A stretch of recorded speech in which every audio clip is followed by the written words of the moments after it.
The Tao of Self-Confidence, episode 760. Welcome to the Tao of Self-Confidence, where I share stories of amazing women who have discovered their inner journey to self-confidence. Visit our website at thetaoofselfconfidence.com. Your inner journey to self-confidence awaits. Well, hello, friend. Welcome to the Tao of Self-Confidence, where I share stories of amazing women who have discovered their inner journey to self-confidence. I'm your host today, Sheena Yap Chan, and today I have a phenomenal lady on the show today. She's a global keynote speaker and author, and I'm really excited to have her on and share her story with us today on self-confidence. So without further ado, I'm going to introduce you to Tanvi Gautam. Tanvi, how are you today? Maybe you can fill in a little bit more by yourself to the listeners. I'm great, Sheena. I'm so excited to be on your podcast, which is a fantastic podcast spotlighting the thought leadership of women. So thank you for inviting me to the show. I am someone who's very passionate about helping individuals and organizations step into their next level of greatness. And that could end up being through the work that I do with the C-suite leaders in designing programs for their leaders in their organizations. It could end up being through executive coaching. It could end up being through, running the Global Women in Leadership program here at the university, which is a very, very popular program that we have women flying in from all over the world to attend. And I'm also a mom, which I consider almost like a full-time job more than anything else. So yeah. Thanks for sharing that. And I'm glad that you mentioned, being a mother, because I think being a mom is the most underrated job in the world. Like, people don't understand what mothers go through to take care of their children. So I think, it's great that you're able to share that. And Tanvi, what's your cultural background? So I'm ethnically Indian, although I have been mistaken for being Spanish a couple of times, being Egyptian a few more times. And I love it because I think Spanish and Egyptian women are very, very beautiful. Thanks for sharing that. And I think we all get mistaken for something. I know I've been mistaken for Korean and some other, I don't even remember. So I think it happens to all of us. And what would be your favorite self-confidence quote? Well, my favorite self-confidence quote is, "It doesn't get easier, you become better." And I think I remind myself of that very often when I'm struggling with something that I, can't wrap my head around or can't get under control. Because I think many times we take the first sign of failure or something not working out as, oh, it's not meant to be, or I'm not meant to be. But I think sometimes people just quit before the miracle, and you have to persist. And, one of the things I tell people to do is to kind of think back maybe a year or two about what it is that they have in their life now that they're taking for granted, but at one time they were working very, very hard at it, and they'll see how far they have come. And no, it didn't become easier. You became better. Thanks for sharing that great quote. And yeah, I totally agree, because, sometimes if it was easy, everyone would be doing it. And, sometimes you got to go through the hard stuff. I mean, it's just a part of life. And, once we go over that hump, like you mentioned, we become better, we become stronger, we become more confident. So thanks for sharing that great quote. And in your own words, how do you define self-confidence? Sometimes people think that self-confidence is this belief that, when I walk into a room, that everyone will like me, that's what confidence is all about. But I really think that confidence for me is being able to walk into a room knowing that not everyone will like me, but that I will still be okay that they won't. And I think it has a lot to do with this philosophy that I subscribe to, which is that, having self-love, self-compassion, self-awareness is kind of like the underpinning of self-confidence. Like, if you've got these three pieces in place, you will end up being more confident. Thanks for sharing that great definition. And Tanvi, what was your life like before your discovery of self-confidence?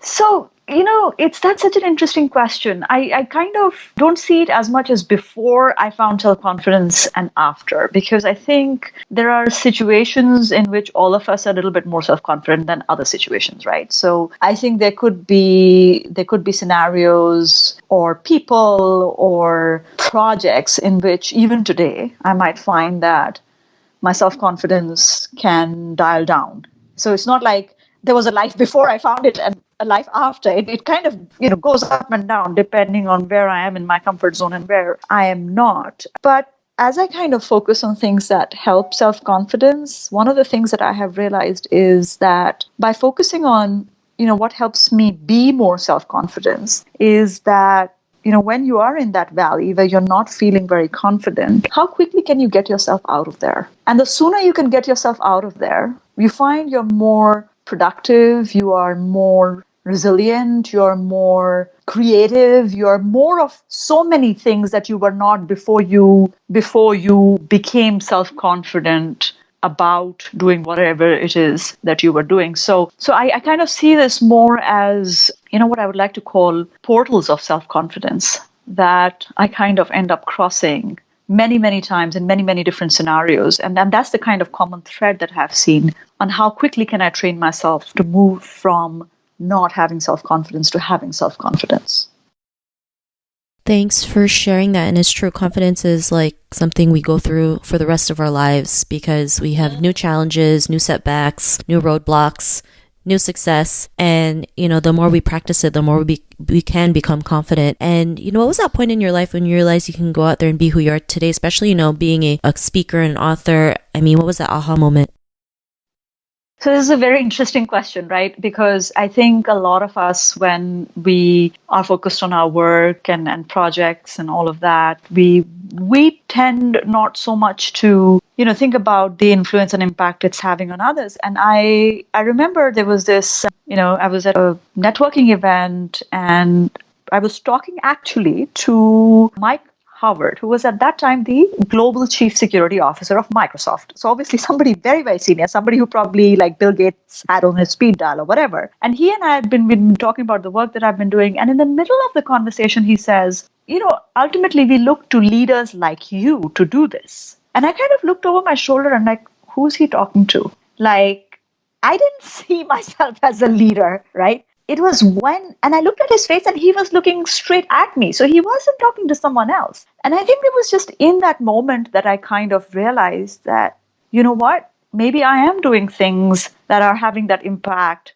where others might look at me as a leader. But do I necessarily see myself as a leader? And the answer was no, because I was too busy doing the work to be wondering whether I was being seen as a leader or not being seen as a leader. And so one of the things that, I tell my clients that I work with is that leadership is not a position. It's like an internalized piece of identity. And a part of it is just learning to accept that, you can be doing things where others are looking to you to be a leader in that situation, that you are actually, inspiring other people, or by stepping into your power and greatness, giving permission to 10 other people to step into their power and greatness. So it's not so much about like having that title or that role as much as seeing yourself as someone who is capable of filling those shoes. And for me, that moment shifted a lot of things. To have that reflected to me by Mike kind of made me stop and say, so he sees me as that, but do I see myself as that? And that was a reflection point for me. Thanks for sharing that. And it makes a huge difference, right? When someone can see so much greatness in us and what we're destined to be. And sometimes we can't see it because we're so blinded by our self-doubt, our negative self-talk, our own worst enemy. We're always thinking about the worst of everything, not realizing we can switch that and think, what could happen? What blessings can we have in our lives? And, sometimes it just takes one person to see that greatness and realize, maybe I do have something that I can offer to the world. Maybe I can make a positive impact and help change, lives for the better. And, because of those realizations, what's your life been like now? So I think I walk with a lot more gratitude for being allowed to play in spaces where I can have that impact on others mindfully. I have become much more aware of how I'm coming across in the things I end up saying, or, given the fact that there are people who might look at me that way, that how can I be a role model that is more authentic and bring more of myself to be able to share that with others so that they feel that they too can do it. That's been a big theme for me, is like, if I can do it, I think you can do it too. It's about putting in the work to get there. And so I think I became a lot more mindful. But then I also started thinking about, well, what more can I do? So, I've been on the social media influencer list for HR now for like 5 years in a row. And I tell you, every time I show up on that list, yes, of course, it's like a celebration. Who minds not, like, everybody wants to be on a list of that sort, right? But for me, I see it as a huge responsibility, because my grandmother always kind of taught me, to whom much is given, much is expected. And so for every award that I might get, or every list that I get listed on, the question is, well, whose life became better because you were on that list? Or what shifted because you were on that list? And if the answer is the only thing that shifted was that you got 500 more retweets because you were on that list, I mean, what a waste that has been, right? So how do I take, so that's what I meant when I said the gratitude for being able to have that impact, and how can I leverage it to help other people move forward in their journey, wherever they might be, has been the shift. Thanks for sharing that. And, I love how you mentioned that your grandmother said, when much is given, much is expected. And, I think some people don't realize that, right? I mean, yes, it's great to get, like you mentioned, 500 retweets, but, is it creating that impact because you are on a list that is, promoting that? And some people don't realize, like, it's also a responsibility now. You have to act with integrity and make sure that, what you're doing is in the best interest of other people at the same time, and being authentic at the same time as well. So I'm glad that you were able to share that, because I mean, there's some people who just, take that for granted and realize, like, they think they're invincible, nothing bad can happen to them. But, sometimes just one malicious act of whatever it is, like, can damage that. So you have to realize to, like, stay humble and be grateful at the same time that you were blessed with that, and that you have the capacity to create that positive impact. So yeah, I hope that made sense. Yeah. No, it does. And it does, because, the funny thing that I'm noticing is that a lot of people are seeing this concept of influencers now as like a career or a profession. And I can't say I completely understand, because for me, it is a very much earned privilege and responsibility, which goes beyond this idea of brand endorsements, or how much can I be paid to, be seen with a particular product or service. Or so it is important to understand that when we talk about influencers, I mean, true influences is not about, just the followers, but, whose life changed because you woke up this morning. And that's a question people need to ask themselves when they are being listed as these influencers. And if it was just your life, that's a rather limited sphere of influence, isn't it? Yeah, thanks for sharing that. And, to the woman who's listening to your episode, she may be in her own journey to self-confidence. What'd be that one tip you would give to her?